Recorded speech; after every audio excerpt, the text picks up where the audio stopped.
ایک دن نا حضور کے وصال کے بعد اچانک نہ اس طرف جا رہے ہیں خاصے مسجد سے دور چلے گئے. تو حضرت عمر تھوڑا طبیعت کو جانتے تھے. جناب عمر پیچھے دوڑے, کہنے لگے کدھر جا رہے ہو؟ چپ کر گئے.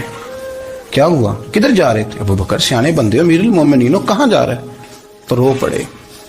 کہنے لگے ایک دفعہ نا حضور سفر پہ گئے ہوئے تھے تو اس طرف سے واپس آ گئے تھے, تو مجھے خیال آیا شاید اس طرف سے آ نہ رہے ہوں. حضرت عمر رو پڑے. کہنے لگے ابو بکر اب تو حضور نے پردہ کر لیا.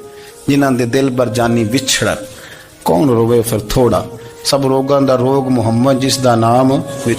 آپ ساری سیرت کی کتاب میں پڑھ لیں گے تو ابو بکر صدیق کا وصال کس بیماری سے ہوا. لوگوں نے قول کیے ہیں کہ وہ سانپ کا زہر آ جاتا تھا, فلاں چیز تھی, لیکن کو بندہ وجہ تلاش کر سکا؟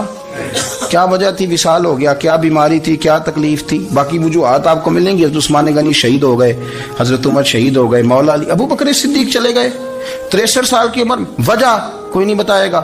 جب شدید بیمار ہوئے تو حضرت عمر فاروق نے ایک طبیب بلایا, بڑا سیانا تھا. اس نے سارا چیک کیا تو نباز تھا. کہنے لگا یار کو بیماری تو سمجھ میں نہیں آتی.